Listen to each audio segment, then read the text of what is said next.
Buenas tardes, los saluda Manuel Escorzajoyle y esta es una nueva edición del programa Conversando.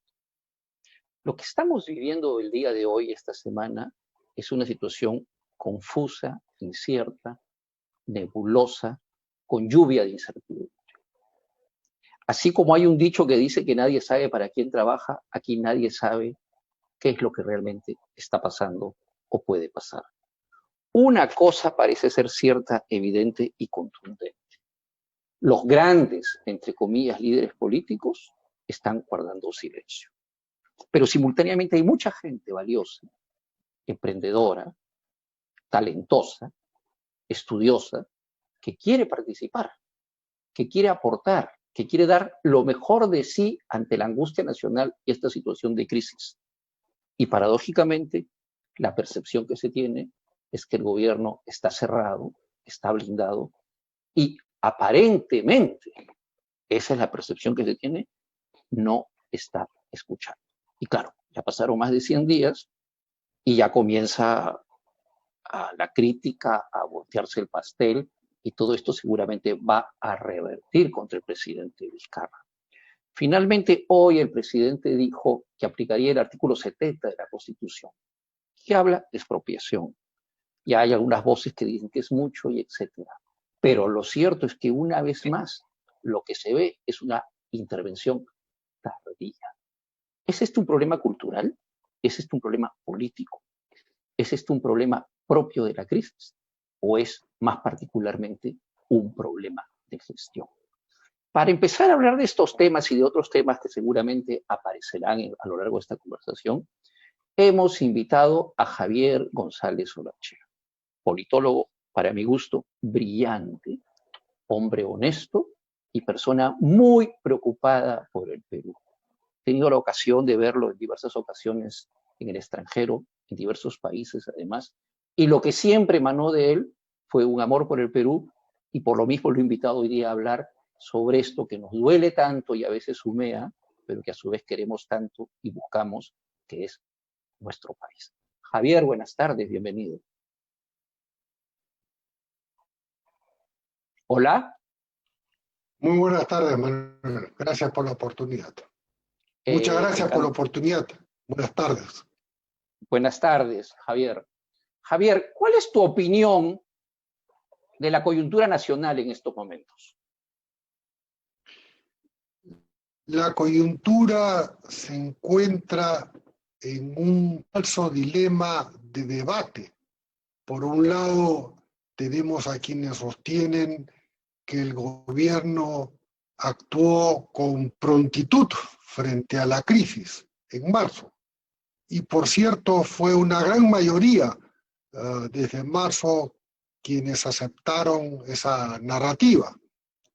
Y fuimos tal vez muy pocos, contados con la mano, quienes analizamos en profundidad cómo se estaba iniciando la gestión de la crisis y pensábamos que había equivocación. Y claro, cuando se comete un error desde las alturas del gobierno, es grave, pero cuando se toman decisiones importantes en base a ese error o a varios errores, puede tener consecuencias insospechadas de magnitudes inmensas y muy dolorosas. ¿Qué tipo de errores? Podría decir que es fácil. Dos errores fundamentales señalados, Manuel, señalados el 22 de marzo. ¿Correcto? El 22 de marzo es un documento con una propuesta específica, que podremos detallar después, y reiterado en una entrevista en Expreso, versión impresa el 8 de mayo, a falta de respuesta y de oídos, lo cual he recortado en un tuit hace unos minutos antes de esta entrevista. El primer error es no haber tomado en cuenta el acierto del propio gobierno. El gobierno, a través del MINSA, emite la resolución 039 y 040/2020 dirigidas al coronavirus el 1 de febrero. Recordemos esta fecha, el 1 de febrero, firmado por la anterior ministra. Ahí se habla con toda claridad, se puede encontrar en Google, el origen del problema, el epicentro en Wuhan del problema. Se habla de informes de la Dirección de Migraciones que el foco de infección son los viajes, vale decir, las fronteras, y se detalla con mucha claridad inicialmente cómo había que combatirlo. Repito, 31 de enero, 1 de febrero. Y se establece en un documento anexo, Manuel, un plan piloto de 8 páginas, bastante del sector salud, y se le asigna un programa y un presupuesto inicial de 3.600.000 soles. O sea que había un diagnóstico inicial certero del Ministerio de Salud, o por lo menos de la ministra de Salud de entonces, antes que saliera. Pasaron 45 días para que el 16 de marzo se cerraran las fronteras. Recalco, 46 acierta en el diagnóstico más temprano que muchos países a través de estas 2 resoluciones. Sin embargo, algo pasa en el camino para que recién el presidente en la primera entrevista habla, en la primera semana de marzo, del paciente mal llamado cero, porque habían ya otros pacientes en contagio, ¿correcto? Y hasta el día 20 de marzo, cuando en conferencia de prensa, con todo el gabinete, anuncia la salida de la ministra, que no recuerdo su nombre, con el argumento de buscar a alguien con un perfil más adecuado. En ese momento licencia a la ministra de Salud y la silencia, porque desde entonces no ha querido, y sería bueno encontrarla, declarar los males. Ella tuvo que salir. Yo presumo que la insistencia de ella como ministra o como ministro de muchas semanas ante el aumento de la crisis, darle una magnitud nacional a su propuesta reflejada en esas 2 resoluciones ministeriales. ¿Cuál fue el primer gran error, a mi juicio? Que es no diferenciar, y lo vimos desde los primeros días, no diferenciar la naturaleza distintiva y exclusiva de lo que es un gabinete en modo ampliado, todas las conferencias iniciales del señor presidente de la República, de un gabinete o un comando nacional de crisis como existe en algunos países. El hecho de que tú seas ministro de Transportes no te hace experto en la gestión de crisis de áreas del transporte, ¿correcto? Son 2 competencias distintas. Exactamente igual pasa con el turismo, exactamente igual pasa con el comercio y con los demás sectores, y en especial con la salud. En la propuesta del CONACRI, del Comando Nacional de Crisis, alcanzada el domingo 22 de marzo, con 8 o 9 páginas y medidas específicas, el enfoque era una visión integral, una acción integradora y centralizadora, porque se advertía que una crisis en la era disruptiva como esta tenía, con la lectura correcta del país, que no había que darse mucho a estudio para entenderla, esa lectura del país, propiciar la puesta inmediata de un comando de crisis compuesto por expertos en gestión de crisis, en más o menos 20 ítems que estaba en la propuesta, que además decía que eran lineamientos para ser mejorados. Correcto. Y que en su momento se especificaba que los expertos en gestión de había que, habiendo algunos en el Perú, también importarlos. Hubo algún amigo mío que me dijo, pero entonces, más tempranas y exitosas, Taiwán, Hong Kong y Singapur. A los pocos días habían desembarcado en la Lombardía y en otras regiones de Europa expertos en gestión de crisis que venían de apagar ciertos incendios en sus países.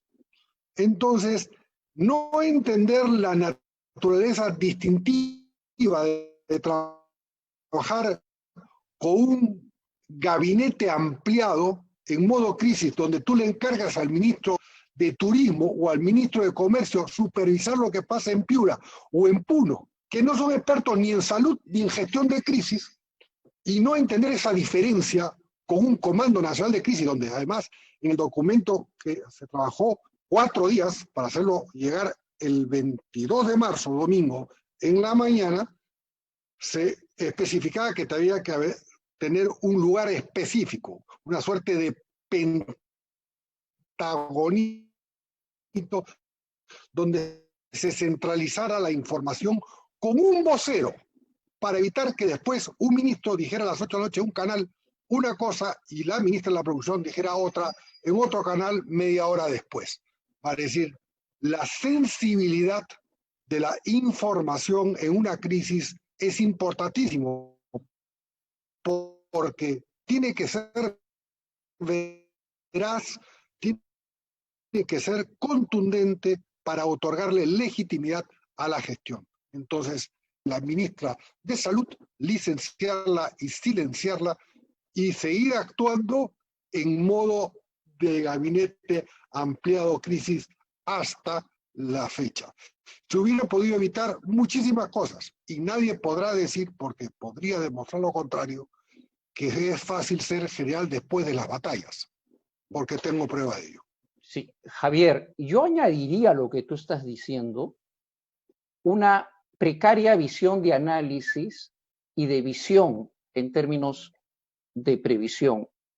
Si nosotros fuéramos a un colegio, vamos a suponer cuarto de media, tercero de media, y conversamos 1 hora con los chicos y les ponemos un escenario de epidemia y les decimos cuáles son las características, en menos de 1 hora los propios chicos van a decir, cuidado con los mercados, cuidado con los transportistas, ¿qué va a pasar con el oxígeno?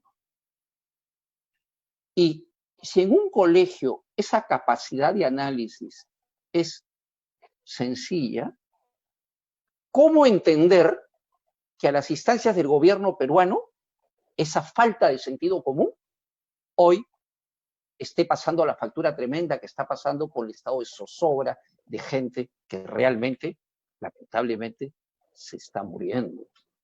Y todo esto va a impactar en una segunda cosa más, y ahí te escucho, Javier.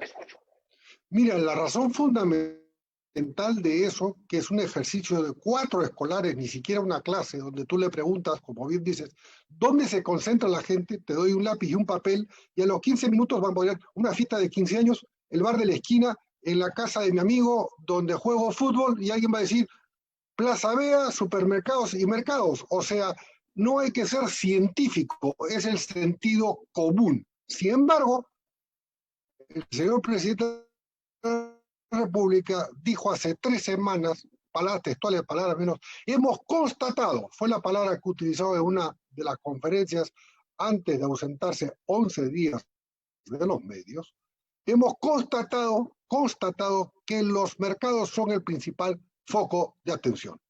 O sea que no, y también decir que esto ha desnudado las falencias del Estado es como si en febrero no hubiéramos sabido que no habían hospitales suficientes, que la atención de la salud era precaria, que no habían centros de atención primaria suficientes, en fin, como si hubiéramos vivido en Suiza.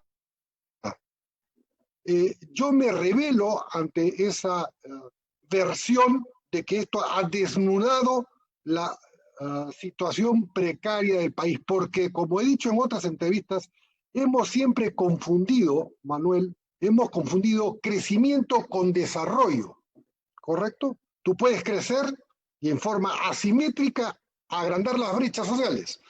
Desarrollar es de una manera mucho más integral. Y normalmente Lima se ha mirado el ombligo con lupa de aumento y el estómago lleno, mirando al mar también, y ha olvidado el Perú real. Y el Perú real no solamente está en los Andes, no solamente como están las crónicas antes de la República, no solamente está en la Amazonía y en los pueblos indígenas, está en la falda de los cerros, aquí nomás, que son los herederos que vinieron hace 30 o 40 años de la Sierra de los Cultivos para poblar Lima, lo que llamó Manuel Matos Mar el desborde popular en su gran obra de 1980 o 90, no recuerdo. Correcto, vale decir, te explican la naturaleza real de la ciudad con falta de agua. Entonces, por ejemplo, repartir alimentos era hasta sencillo. Hay dos grandes empresas que concentran la producción y la distribución de alimentos y que llegan a los 4.000 metros de altura. Una es Alicorp y la otra del grupo Añaños. Llegan todos los días, pues había que concertar con ellos, no había que inventar la pólvora. Y había que bajar desde la punta del cerro, en medio de la toque de queda a las 3 de la mañana, y peinar hacia abajo repartiendo por familias y por miembros de familias las canastas. No había que hacer gran censo, porque es evidente que esa gente tiene que bajar 2 kilómetros para comprar todos los días con poca plata y estaban ya sin trabajo. Vale decir, sentido común. Y lo que ha faltado, y creo, es una cierta voluntad, cierta no, una voluntad de apertura y de convocatoria. Lo que hizo lo que hizo Prado en su momento cuando el país estaba quebrado, y llamó a su principal crítico y opositor, a Pedro Beltrán, le dijo: usted me critica tanto, hágase usted cargo del país como primer ministro y solucione la economía. Y Beltrán solucionó la economía. Yo no me pongo en esa situación. Hay gente muy capaz en el país, gente con experiencia, yo también la tengo, por cierto, que podía perfectamente haber sido convocada en su momento. Hay que darse cuenta cuando un gabinete deja de ser útil, cuando las circunstancias te lo exigen. Y el presidente se ha aferrado y obviamente a falta de oídos, las consecuencias primero la tenía la población, que tenía que salir a comer, y después ahora la tienen otras personas, otras instituciones, o sea, el famoso otrismo, como digo yo. La responsabilidad no la tengo yo, la responsabilidad la tienen otros. Y el presidente de la República siempre puede rectificar, y el que diga que es tarde está equivocado, porque esto recién comienza. Sí. Javier, hace aproximadamente 3 meses, el MINSA declaró de que se iba a coordinar aspectos operativos propios de la atención de la salud con diversas clínicas privadas. Incluso, lo supe yo, no asistí a eso, hubo charlas, conferencias por Zoom, donde se explicaba pormenorizadamente cómo era la intervención. Y no faltó quienes dijeran que estuviéramos tranquilos, gente de la sociedad civil, porque las clínicas no iban a cobrar. Hace 3 o 4 días, un representante de una clínica se ha permitido decir que 700.000 soles de factura para ellos es poco. Y esto genera un dilema que yo creo que es absolutamente importante y que va a ser estructurante en el futuro inmediato del Perú. ¿Qué hacer? ¿Dejar correr libremente el libre mercado o regularlo e intervenirlo? Porque producto de esta demora y de falta de diálogo y de falta de coordinación, es que ahora el presidente de la República también anuncia o preanuncia que quizá aplique el artículo 70 de la Constitución, que habla de expropiación. Pero aquí el tema de fondo para mí no es esa actitud, que además no sé si realmente llegue a eso en 2 días, sino el tema de que la sociedad civil ha convertido un acto de comercialización una crisis nacional. Y yo me pregunto entonces, ¿y si mañana el Perú se tiene que ir a la guerra, un pan va a estar a 50 soles? Quisiera conocer tu opinión sobre este asunto que es absolutamente medular, porque estamos en una constitución. Es absolutamente medular y no hubiéramos tenido que llegar a esta situación. Se hubiera pedido evitar mucho, como lo señalo y sustento, ¿correcto? Y el artículo 70 de la Constitución, si bien faculta en casos de desastre natural o en casos de emergencia, en fin, aquí tengo el artículo, pero no lo vamos a leer textualmente, esa es la idea, y evidentemente estamos en una situación más adversa e imposible, establece también ciertos requisitos, que sea por ley y previa indemnización, de manera que el marco constitucional le faculta para tomar decisiones drásticas, pero con un procedimiento determinado. No es que en 48 horas el presidente pueda, con el informe legal del primer ministro Ceballos, cuyos conocimientos jurídicos tienen algunas limitaciones, proceder con un decreto de urgencia a expropiar, porque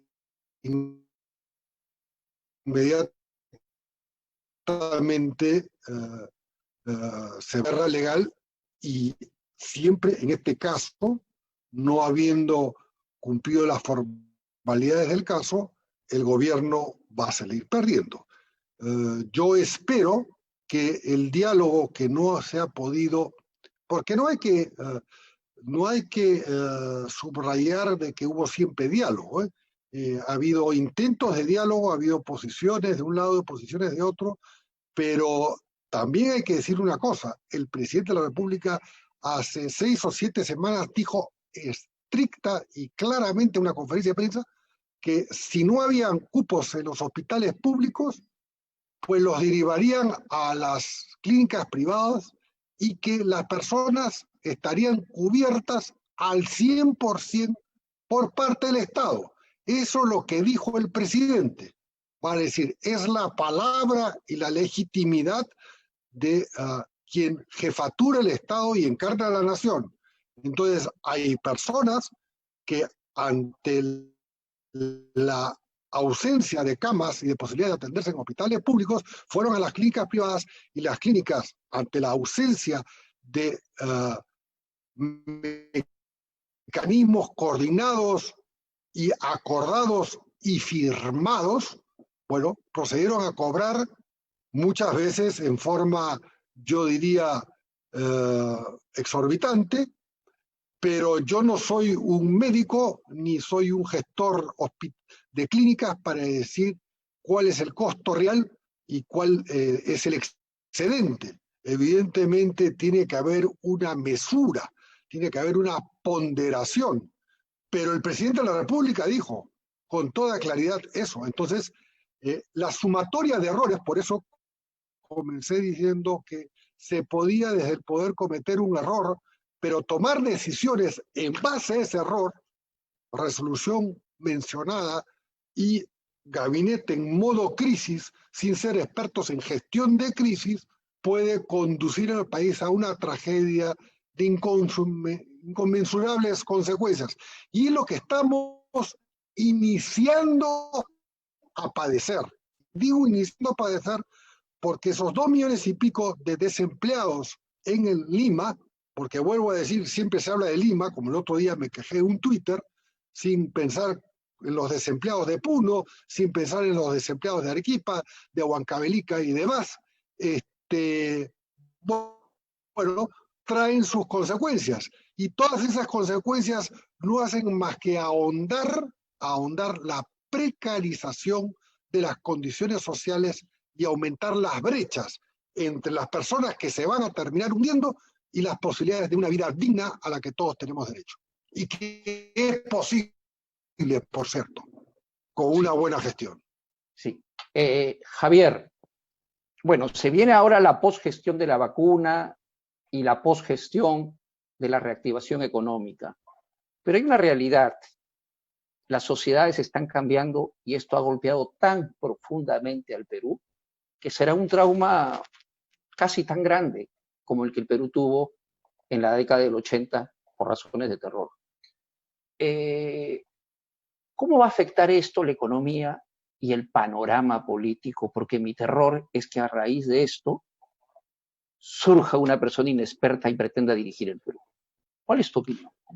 Mira, Manuel, permíteme con toda cordialidad disentir. Tú hablas de la post-pandemia, de la post tal cosa, de la post. No, no hay ninguna post. Estamos todavía en caída. Vale decir, sí. No, pero yo me refería dentro de unos meses. Pero estamos de acuerdo. Bueno, es que a ver, no sabemos, porque el presidente de la República en la conferencia de hoy dijo, voy a decir, dentro de 3 meses. Y posiblemente porque obviamente estamos todavía en caída económica, social, de brechimos en caída. Nadie nos puede asegurar que estamos siquiera, como dije irónicamente en un Twitter, en la etapa del sermón de la meseta. Ni siquiera, estamos todavía en caída. Yo sé claramente que hay inversionistas que están retirando extranjeros y nacionales por temor a lo que pueda suceder. Ustedes saben, todo el mundo sabe, y yo siempre lo digo en mis conferencias o en mis charlas o en las oportunidades o en comidas coloquiales, y pregunto cuál es el órgano más sensible del cuerpo humano. Me dice, bueno, si se te para el corazón te mueres. Otro dice, bueno, si no puedes respirar te mueres. No, yo digo, no. El bolsillo. El bolsillo es el órgano más sensible del cuerpo humano y tiene memoria. Entonces, ante la adversidad, ¿qué es lo que hace, por ejemplo, alguien pobre? ¿Qué hacían los andinos, nuestros ancestros, antes de la colonia, antes del clima, de la inmensidad de los Andes? Guardaban las cosechas con el próximo invierno. Vale decir, está en el instinto de la naturaleza humana guardar y aprovisionarse. Está desde la prehistoria, ¿correcto? Y por eso dejamos de ser nómadas y un día nos afincamos para poder acumular las cosechas, por así decirlo. Es de la historia del Perú antiguo, de la historia milenaria de 12.000 años de cultura que tenemos en nuestro país. Y que, por cierto, no se reconoce como un país multicultural ni se hace diálogo intercultural. ¿Correcto? Entonces, no ha acabado y la gente más pobre, la más desfavorecida, va a hacer lo que históricamente ha hecho, sobrevivir en la medida de lo que puede juntando. Acordémonos cómo nació Villa El Salvador, con las cuaves. Hay gente que no lo sabe, la gente joven, con los comités autogestionarios que se juntaban para hacer ollas comunes y la vecina ayudaba a la otra vecina, vale decir, la solidaridad ancestral del pueblo andino precolonial. Vale decir, el principio de la solidaridad es un principio básico, digamos, casi yo diría que es un derecho, pero es un principio de subsistencia. Entonces, a mí nada me hace pensar, porque inclusive que vamos a salir pronto adelante cuando tú hablas de la recuperación, la gran concentración de créditos que ha ido a las empresas formales, pues ha puesto casi de costado o al borde del abismo a la inmensa mayoría de pymes y de autoemprendedores que no pueden seguir los formatos, los protocolos. Una vez más, pensamos en el país formal y no en el país real. Y eso es también equivocación. Por lo cual, yo lo que avisoro, desgraciadamente, salvo un giro de 180 grados y con grandes cambios que se pueden hacer, remontar de una manera integradora, con una visión integral y no sectorizada, donde el ministro de Industrias o la ministra o el ministro de Industrias, que es mujer, dice una cosa, la de Economía anda a la defensiva, porque de estrella de rock ahora, según la prensa internacional, le ha caído encima y está algo estrellada en los medios, en fin, y demás. Lo que falta es expertise, lo que falta, Manuel, también son canas, gente con experiencia, que haya vivido crisis. Por eso yo insisto en el concepto de gestores de crisis, que no es lo mismo que buenos técnicos de portafolios, como si estuviéramos en una vida y que se anuncia el regreso a la normalidad. Eso no va a suceder nunca. Esa normalidad, entre comillas, tampoco era satisfactoria. Porque a mí no vengan a decirme que esas brechas sociales eran la normalidad, porque entonces habría que ser, discúlpame la expresión, muy estúpido para estar satisfecho con esa normalidad. Javier, ¿cómo encarar todo esto? Y te pido una opinión personal desde la política, a partir de lo que está ocurriendo. Pues el próximo año hay elecciones y es mejor que hablemos de estos temas a que prioricemos única y exclusivamente la urgencia, porque esto nos va a permitir reflexionar sobre cosas futuras que muy pronto van a ser presentes en el país. ¿Cómo encarar toda esta situación desde el pensamiento y la acción política en el Perú de hoy? En primer lugar, con realismo. Vale decir, aquí no hay espacio para extremos ideológicos. Interpretación acuciante, muy medida, muy disecada de la realidad y las demandas de diciembre y enero del próximo año, en la medida que hayan elecciones, serán muy distintas. ¿Y qué dice el realismo? El realismo te dice, y lo puede decir cualquier hombre o mujer que haga las veces de ama de casa de su familia. Tanto tengo de ingresos y entonces debo priorizar. ¿Correcto? ¿Qué es el presupuesto público? El presupuesto público es un ejercicio de prioridades. Si yo le asigno tanto dinero a X cosa y lo malgasto de tal manera, pues evidentemente no estoy priorizando.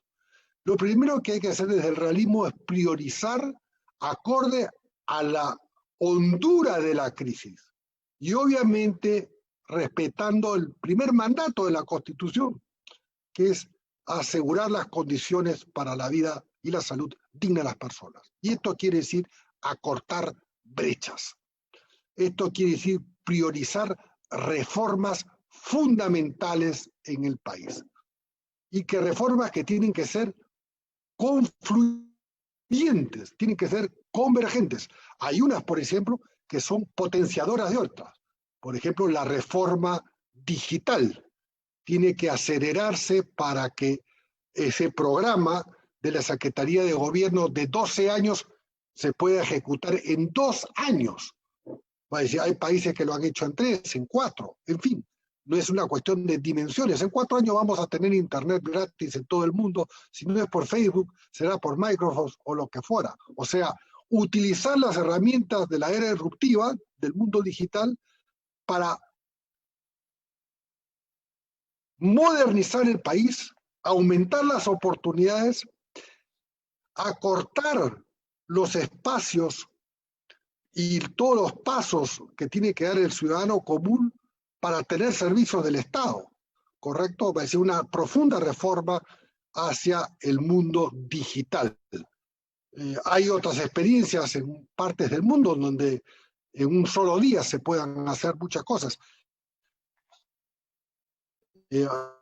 Reformar al Estado, evidentemente, hay entidades que se triplican lugares. Hay 5 servicios de inteligencia y una dirección nacional, en vez de contar con una. El concepto de seguridad nacional tiene que integrarse en defensa e interior con las nuevas doctrinas. Yo he escrito sobre eso y también he expuesto sobre eso. Vale decir, atacar los problemas reales con prioridad. Obviamente la reforma educativa, y hay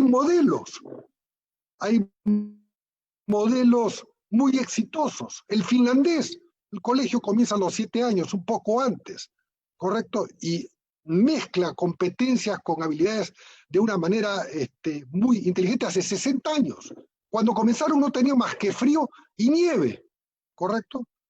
Va a decir, priorizar. Cuando yo escuchaba el otro día en Economía y Finanzas decir que, por ejemplo, el friaje, había un programa para erradicar calentando las casas en 12 años, yo decía, perdón, profesor, ¿y qué carajo esperamos? ¿Por qué tenemos que esperar en el año 4 que se siga muriendo gente? Si sabemos que todos los años, con la puntualidad de un tren japonés, viene el friaje y se muere gente en la sierra. Y esto cuesta 1.200 millones, creo que dijeron, bueno, ¿y por qué no los asignas si gran parte del tesoro público revierte al gobierno central por incapacidad de gasto? Pensando, una parte importante, mejor dicho, 30-40%, pensando que lo que se ha gastado sin adendas y en forma eficiente, lo cual obviamente es ampliamente puesto en duda, por así decirlo, por no decir cuestionable, puesto en duda. De manera que priorizar, tener una lectura correcta de la realidad y llamar a gente con canas, con experiencia, no personas que además de tener currículum no tengan prontuario. Resulta que ministros salen a cada rato porque tienen algún juicio o algo pendiente con la justicia. Y eso evidentemente, claro, van rotando, rotan y rotan y no hay continuidad. Entonces, ¿qué es lo que debe suceder? Resumo.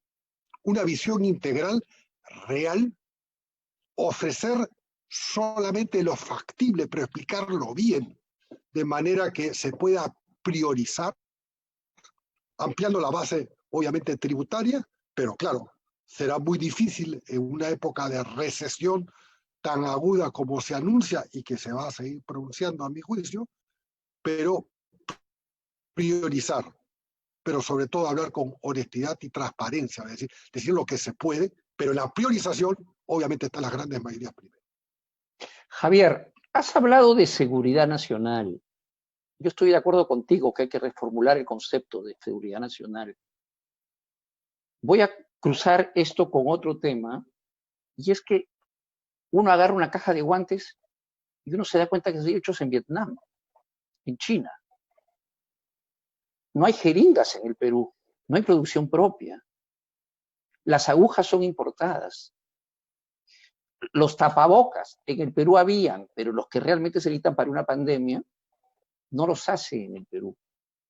Sin embargo, el Estado no puede intervenir en las inversiones de estas cosas. ¿Tú crees que como parte del concepto de seguridad nacional se debería autorizar al Estado a invertir en lo que podría llamarse una especie de reserva estratégica? El Estado está plenamente facultado y tiene la obligación de asegurar las condiciones básicas del contrato social peruano. Y no lo ha hecho. Yo hace 30 o 40 años, desde mis cátedras en San Marcos, y hace lo que no debe. Y estamos 30 o 40 años exactamente igual, con algunas mejoras, obviamente, producto de la apertura económica, de algunas reformas importantes, de un gobierno del cual yo fui opositor desde el 5 de abril, de Fujimori, por razones democráticas. Pero no hay que negar que hubieron reformas importantes y que el país salió del estatismo. Pero la Constitución es clara para decir el Estado puede y debe asegurar ciertas condiciones mínimas. Ahora, ¿cómo hacerlo? tiene que hacerlo estableciendo prioridades y tiene que obviamente ser transparentes, porque tanto en los portafolios de defensa como en el interior hay grandes partidas sobre las cuales no se rinden cuentas, y eso por mandato de la ley, por un lado. Y por otro lado, el hecho que no se importe, que no se produzca, no responde tanto a lo que haga o no haga el Estado. Y yo lo explico en mi conferencia sobre la era disruptiva, ¿correcto? China camina sobre la base de dos pies. El dumping laboral, que quiere decir que paga a sus trabajadores en las fábricas $20 o más y los hace trabajar semanas y semanas y después los regresa a su casa, y el dumping monetario, o sea, teóricamente la cuasi paridad del dólar con el yuan, siendo 30 veces menor. En fin, es más, en la visión expansiva y hegemónica de China, hace pocas semanas anunció que para comerciar con ellos iban a utilizar contablemente ya no el dólar, sino el yuan con respaldo en oro. Vale decir, están en camino a ser la primera potencia mundial, siendo la primera acreedora de los Estados Unidos. No hay que olvidar que el Estado, salvo 150 años del siglo XIX, parte del siglo XX, el Estado, la nación de mayor continuidad en la historia es el Estado chino, es la nación china, con 14 vecinos, con más pluralidad étnica que toda la Unión Europea, y que produce hoy y registra el 62% de las patentes de los inventos en las organizaciones internacional de propiedad intelectual. Vale decir, China es una máquina furiosa, por así decirlo, que antes te compraba materias primas, después empresas, y ahora está comprando tierras. Entonces, el hecho de que no se produzcan no quiere decir que no se puedan producir jeringas o tapabocas. Quiere decir que hay que saber perfectamente cuáles son las reglas de juego, porque además al Perú, por ejemplo, los Estados Unidos, para el Tratado de Libre Comercio, le obliga a cumplir con los 8 convenios de la OIT, que no los voy a enumerar, en el Tratado de Libre Comercio. Sin embargo, Estados Unidos no ha ratificado, el Perú ha ratificado los 8 fundamentales, no ha ratificado una buena parte de ellos, y tampoco se somete a libertad sindical, y tampoco hay negociación colectiva, entre otros. Tampoco el convenio 111 sobre igualdad de trato y de oportunidades. Es decir, tenemos una globalización fragmentada, asimétrica, y que además hoy se ha replegado en sí misma, porque la pandemia que ha demostrado en la Unión Europea, que ha demostrado en Estados Unidos y en todas partes del mundo, hemos vuelto al Estado-Nación. Cada uno ha cerrado sus fronteras y ha visto cómo se las arregla solo. Vale decir, esto de la solidaridad internacional, del sistema de Naciones Unidas, del cual yo he formado 20 años parte como directivo en varios países en el mundo, hasta hace 7 años que volví al Perú, en funciones, y hasta hace casi un año que me retiré, antes de tiempo y por mi voluntad para recuperar mi capacidad de hablar y de hacer. Bueno, el sistema internacional ha demostrado que es tan pesado como un elefante blanco y que es tan torpe como el elefante en la cristalería. Vale decir, no ha habido reacción. Entonces hay gente que se cuestiona, dice, ¿habrá un nuevo orden internacional? Yo discrepo también hasta con la pregunta. ¿Quién piensa que había orden hasta enero, un orden internacional? Había una suerte de anomia, de falta de orden internacional, porque teníamos un mundo apolar, ni siquiera ya bipolar en la época de la Guerra Fría, Estados Unidos y Rusia, no, desintegrados, apolar. Estados Unidos ya va para adentro, ganó con ese discurso América para los americanos Trump, y Europa se ha replegado que hace 4 días han comenzado a negociar y le faltan solamente 2 votos para el nuevo pacto migratorio, que va a ser un cierre filas con nuevas condiciones para las migraciones, para poder expulsar a los ilegales y para poder evitar que entren grandes flujos migratorios como el de Siria de hace 3 años. O sea, hasta los espíritus de cooperación, claro, todo el mundo sale por la ventana o por la puerta o por donde puede. Y esa es la situación internacional. Bueno, es incorrecto hablar de un nuevo orden porque el anterior no había.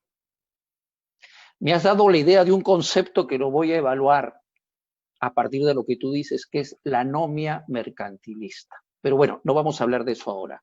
Javier, tú acabas de terminar tu periodo de trabajo en Naciones Unidas y entiendo que te estás estableciendo en el Perú.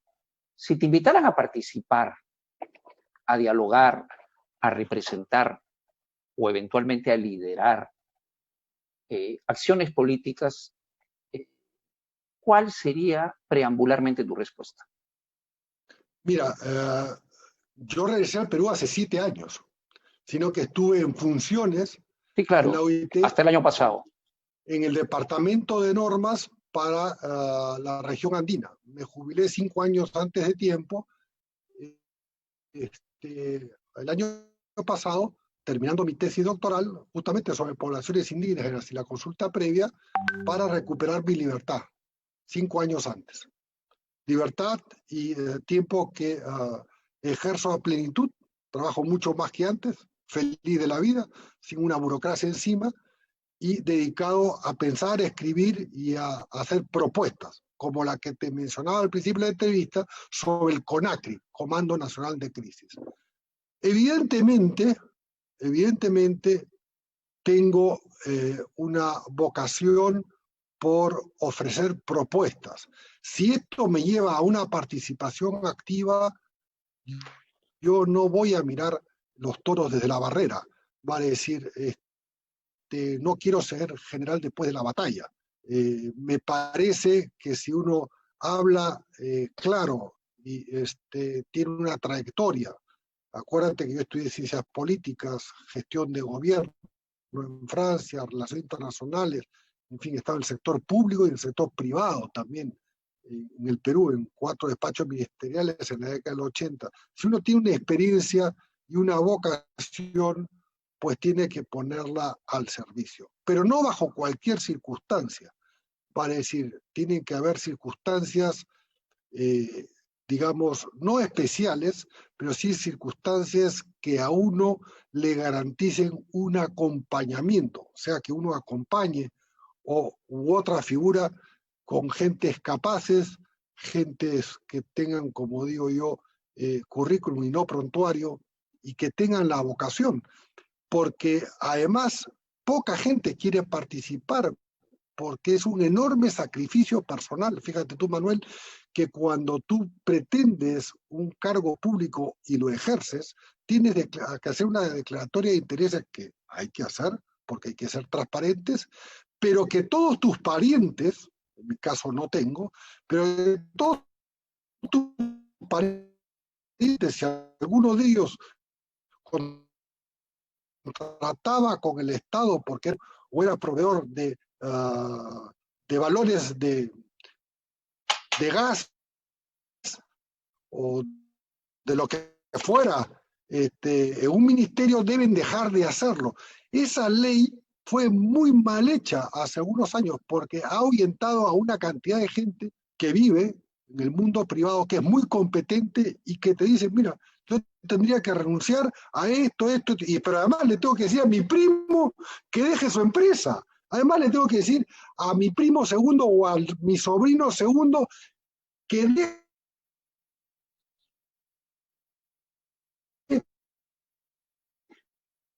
de, no sé, presentar esas licitaciones para remover tierras y todo eso es uno, claro, ha hecho bastante, te diría que mucho, pero muy contento y obviamente con gente con la que intercambio opiniones, con la que se va sumando, me voy sumando a diagnósticos y a propuestas, y estamos atentos a las condiciones del 2021. No puedo ¿Qué decir quiere más decir porque es eso, una Javier, realidad. para cerrar esta conversación? Que eventualmente tú podrías aceptar liderar una propuesta política para beneficio del país.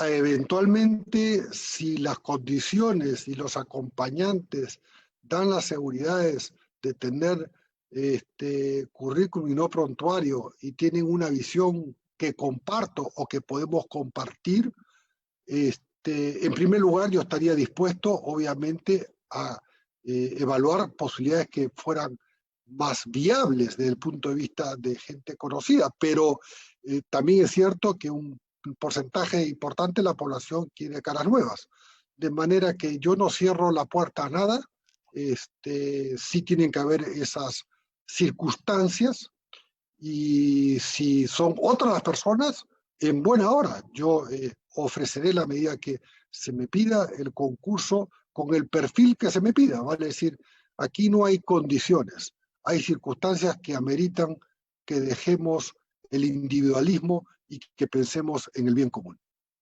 Gracias, Javier. Quizás sea el momento, amigos oyentes y televidentes, de pensar también en la renovación de la clase política, pero no desde la propia clase política ni como clase política, sino en pensar fundamentalmente en renovar la actitud peruana hacia la política, la actitud en la participación, generar una nueva sincronía, porque yo sí creo que hay un conjunto de gente, como Javier, por ejemplo, que son capaces de dar lo mejor de sí a favor de la política y con altruismo, posiblemente en forma muy honesta y al margen de la corrupción o de los vicios tradicionales. Eso quizá no se encuentra en el interior de la política. Eso quizá tenga que ver de la periferia. ¿Y qué se necesita en esa periferia?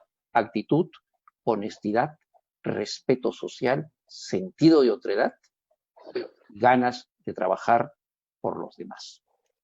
Javier. Yo quiero decir, Manuel, una palabra final. Yo no soy ni he sido un santo en la vida, he cometido errores, evidentemente. Hoy terminaba de escribir una narrativa personal de mi vida para una web, un canal de televisión que estoy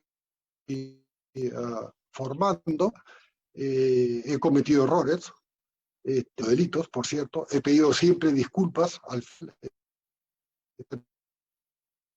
terminado pidiendo disculpas, de manera que tampoco me quiero presentar o quiero que interpreten que soy el Savonarola del siglo XV, para quien no recuerdan ese nombre, era un santo metido en la política, o que voy a ir con un crucifijo en la mano. No, no, no, no.